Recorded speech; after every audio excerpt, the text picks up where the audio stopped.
Grabe, halos hindi na rin nila kayang intindihin at, dedmahin ang kanilang naririnig. So, ano nga ba ito? So, bago natin ipagpatuloy ang ating paksa for today's video, kung bago ka pa lang sa aking channel, please subscribe po, like, and pakit na rin po natin guys ang notification bell upang ma-update po tayo tuwing ako ay nag-upload sa mga viral and trending video.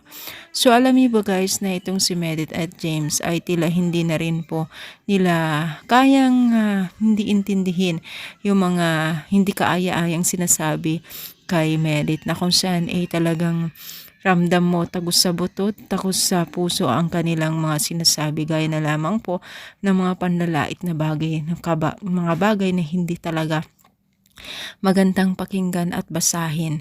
So, ito ay isa sa mga nakikita nilang pisikal o pangangatawan ni Medit ng kanilang laging sinasabi kay Medit, which is di rin talaga magandang pakinggan yung mga ganitong klaseng sasabihin nila na kiso ganyan, ganito, ng ganyan yung katawan, ganyan, yung mukha, yung baba, ganun.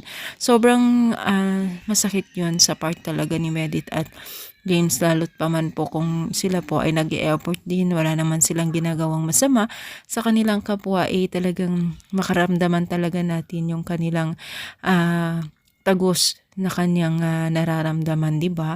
So talagang marami talagang talamak talaga ang tao na mismong nagsasabi ng hindi maganda sa kapwa nila.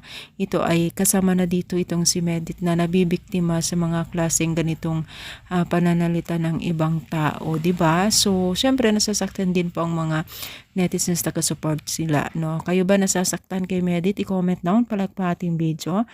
Thank you so much. More power and God bless po, guys.